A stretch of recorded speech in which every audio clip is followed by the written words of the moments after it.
He was holding a Cecil B. DeMille Award, one of the highest honors Hollywood gives, and he had it upside down. That's the image. January 2002, the Golden Globe Awards, a room packed with the most famous people on Earth. Harrison Ford, the man who'd played Han Solo and Indiana Jones, standing at the post-ceremony party with this golden trophy, turned completely the wrong way, having no idea. And a woman nearby noticed. She looked at it, looked at him, and said, with the straightest face, "Oh, is that a place to put red wine?" The wine went everywhere, mostly on Harrison Ford. That's how one of the most private men in Hollywood met the woman who would become his wife. Not through a publicist, not through a matchmaker, through a spilled drink and a joke, and it wasn't even her fault. He tipped the glass himself. Thelist +1, I know. You've heard the other version, the tabloid version where Callista Flockhart strategically dumped her drink on Harrison Ford to get his attention. That story has been printed, repeated, and believed for over 20 years. It's wrong, but we'll get to that.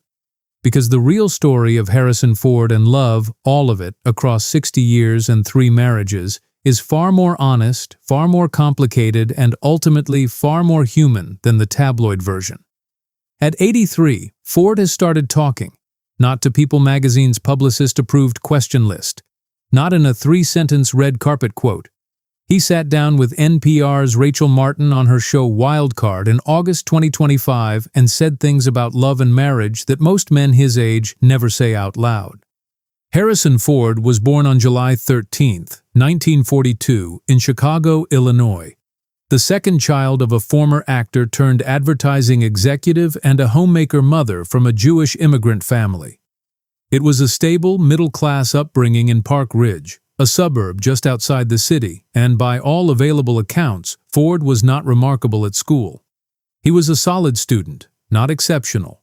He was drawn to hands-on things, building, fixing, doing. What he loved more than anything was flying.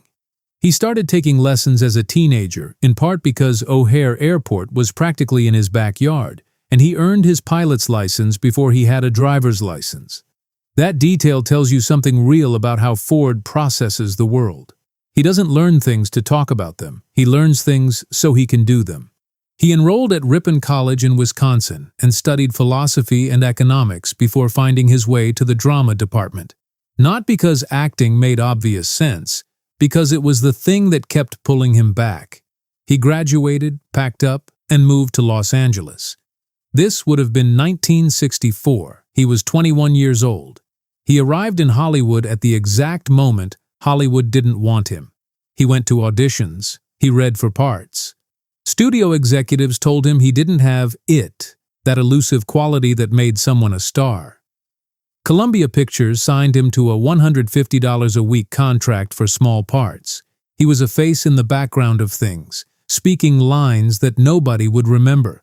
He was doing all of this alongside a woman named Mary Marquardt, his college sweetheart. They had gotten together in Wisconsin, and when he headed west to try his luck, she came with him.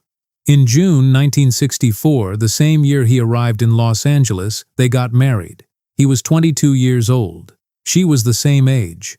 When Ford told NPR's Rachel Martin about this in August 2025, his exact words were, "I was married for the first time at 23 years of age, which should be illegal."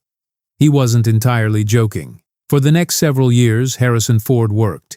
He drove studio executives around. He worked as a bellhop, then as a carpenter to pay the bills while he kept auditioning. Mary was at home. They had 2 sons, Benjamin, born in 1967, and Willard, born in 1969.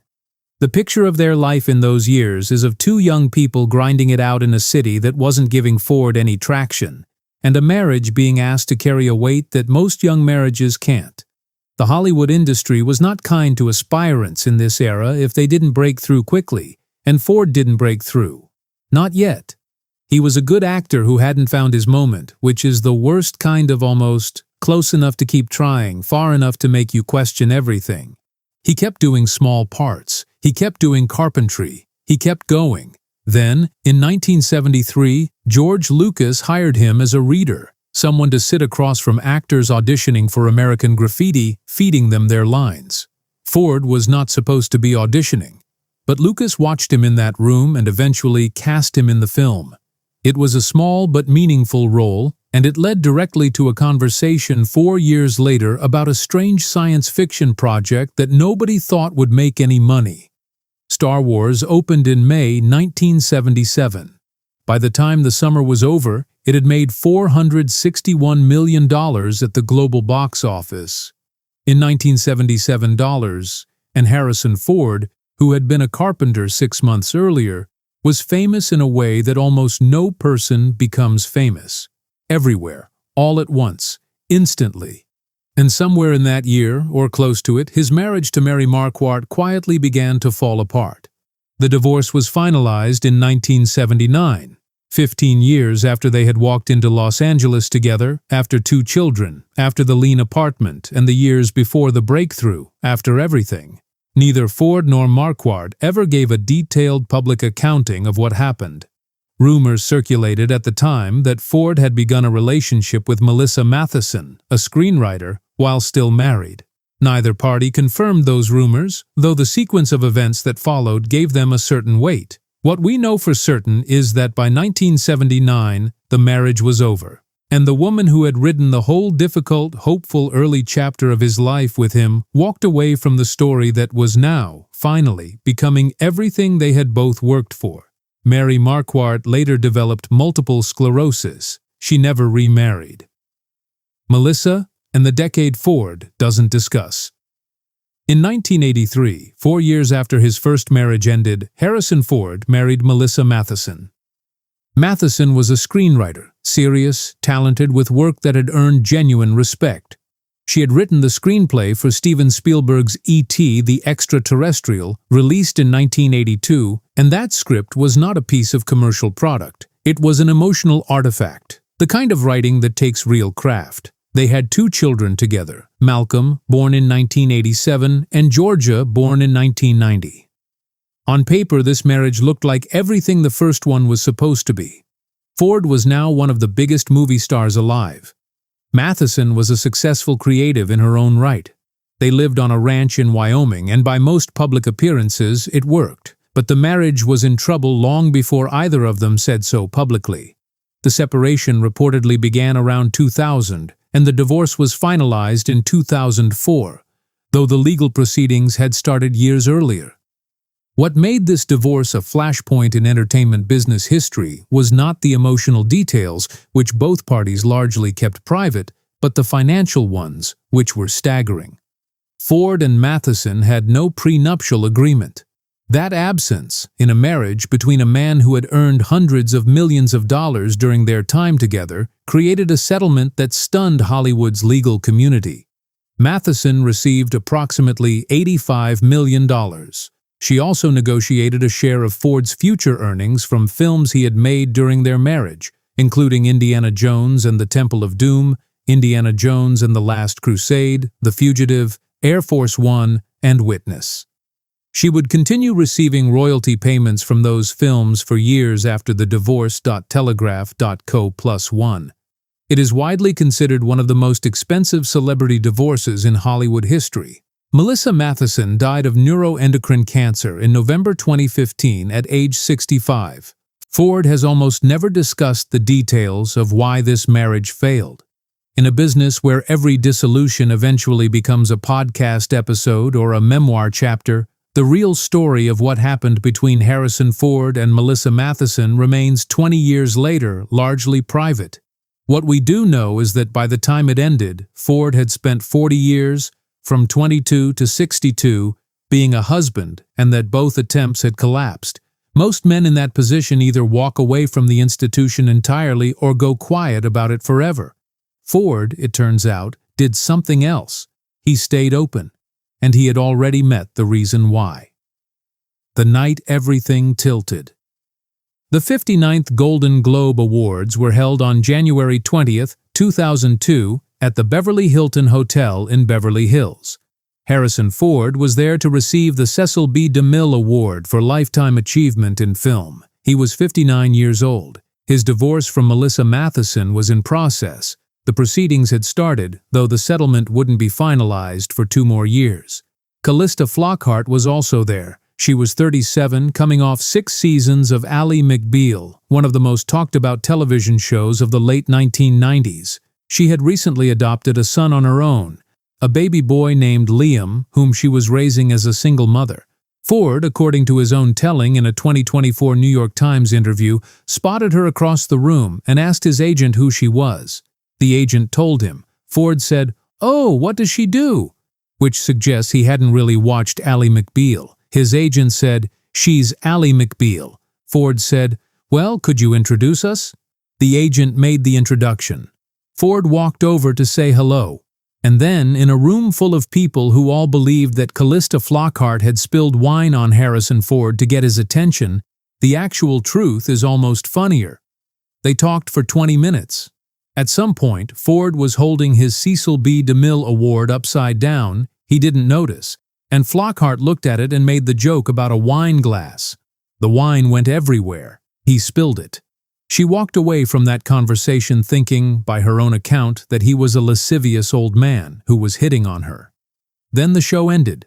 They started talking again after the ceremony. Something shifted. He asked where she lived. She said Brentwood. He said he lived in Brentwood too. He asked if she wanted to get a drink. She said yes, but she needed to bring her agent. He said fine. He'd bring his agent too. They went to the old Brentwood Bar and Grill. Then he took her back to his house. They danced. Then he drove her home, and Ford, telling this story in the New York Times in 2024, made a point of saying, "Make sure you put that in the story," meaning the fact that he drove her home, presumably to clarify the evening's respectful ending. "And we've sort of been together ever since," he said. That was January 2002. They would not get married for 8 more years. Ford and Flockhart dated for 7 years before he proposed. That timeline gets glossed over in most retellings, but it is the most important part of the story. 7 years. 2 people who had been deeply private about their personal lives, who had both experienced what public scrutiny can do to a relationship, who were separated in age by 22 years and in situation by the fact that Flockhart had a young son, choosing together to take it slow. In a 2003 interview, Ford told People magazine, "I'm in love. Romantic love is one of the most exciting and fulfilling kinds of love, and I think there is a potential for it at any stage of your life. I was not surprised that I was able to fall in love, and I wasn't surprised that I did." Flockhart said the age gap doesn't faze me, and that sometimes she would forget about it entirely, not because she was naive about it, but because in the day-to-day reality of their relationship, it didn't function as a problem. Ford became a father figure to Liam. In the NPR Wildcard interview in August 2025, he described the chance to be part of Liam's upbringing as a wonderful opportunity to be part of a child's growing up. This from a man who had spoken openly about the ways his fame and career demands had affected his ability to be fully present for his older children in their early years. Ford proposed to Flockhart over Valentine's Day weekend in 2009 during a family vacation. They married in New Mexico on June 15, 2010. He was 67 years old, no fanfare, no massive celebrity wedding, a quiet ceremony, done. For more than a decade after the wedding, Ford remained what he has always been about his private life, mostly silent. He would show up with Flockhart to events. He would answer questions about her with warmth and brevity. He would not elaborate. He was polite, guarded, and clearly happy, in the way that people with nothing left to prove tend to look. Then, in January 2024, something shifted. At the Critics' Choice Awards, Ford received the Career Achievement Award. It's the kind of honor that requires a speech, and Ford gave one. Mid-speech, visibly fighting back tears, he said, "I want to thank my lovely wife, Callista Flockhart, who supports me when I need a lot of support." The camera cut to Flockhart in the audience. She had tears in her eyes too. Later, Flockhart told People magazine that the support between them was a mutual thing and that Ford shows up for her in so many ways. Then, in August 2025, Ford sat down with Rachel Martin on NPR's Wildcard. He was 83. He had just received his first ever Emmy nomination for his role in the Apple TV Plus series Shrinking, and he talked about love in a way he had never quite talked about it before. Martin asked him how long he'd been married. He said, "If you ask me, I would say all my life. People plus one." He said his first marriage at 23 years old should be illegal. He said, "Old people can love too. You know, you think about falling in love and all of that business, you think it's the business of youth or something, and staying in love is the issue. Maintaining, nurturing basically, not up." Martin noted that he had married 3 times, which she suggested made him an optimist. Ford's response was immediate. "I'm just like everybody else. I love being in love." He agreed that marriage requires daily work, that it doesn't maintain itself, that the people in it have to actively choose each other, not once, over and over. At the 2026 Actor Awards, when an E! News interviewer asked him the secret to his now 15-year marriage, Ford answered in 4 words, "I don't tell my wife what to do."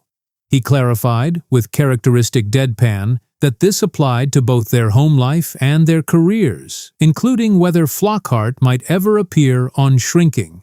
That would be up to her, he said. In his acceptance speech that night, Ford thanked his extraordinary beautiful wife and his family, who had given him love and courage through all of it. The truth about the marriage. So what did Harrison Ford actually confess? Not a scandal, not a secret affair, not a hidden second family. He confessed at 83 that he had failed twice. He confessed that he was emotionally unavailable in the way that men of his generation are trained to be.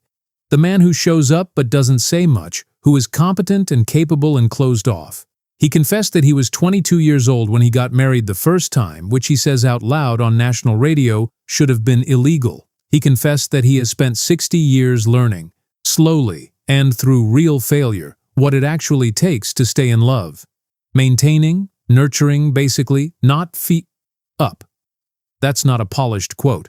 That's a man in his 80s, looking back across 3 marriages and 6 decades of trying, distilling it down to the one thing he actually knows to be true. No adjectives, no inspirational language. Just the honest, imperfect, unvarnished fact of what love requires. The wine-spilled, upside-down trophy, wrong Brentwood bar beginning of his relationship with Callista Flockhart has now stretched across 24 years. The 22-year age gap that Hollywood gossip columns wrote skeptically about in 2002 has, quietly, become irrelevant. They are just 2 people who chose each other, and then chose again, and then again, cosmopolitan. Plus 1. He is 83. She is 61. He is getting Emmy nominations. She is doing theater in New York. When she can't make it to his events, he shows up and gives speeches where he almost cries. He has not become a different person. He is still terse, still private, still the guy who will tell you the secret to his marriage in 4 words, and then look at you like the conversation is over. But something has loosened just slightly around the edges, enough to let the real story out. Not the story of a Hollywood legend who got everything right. The story of a regular person who got it wrong twice, and then, at 59 years old, showed up to a party with a golden trophy he was holding upside down and got lucky. Here's what I want to leave you with. Ford waited until he was 83 to talk about this as directly as he has, and when he finally did, he didn't frame it as wisdom or life advice. He framed it as confession. There's a difference. So I want to ask you something specific, not, what do you think? Because that's a lazy question. Is there a version of love or commitment you wrote off too early or too quickly because you assumed the window had closed? Harrison Ford's answer, apparently, is that the window stays open longer than you think. Tell me in the comments. I actually read them. And if you want more stories like this one person's full life, told honestly, subscribe. No algorithm speech from me. You already know where the button is.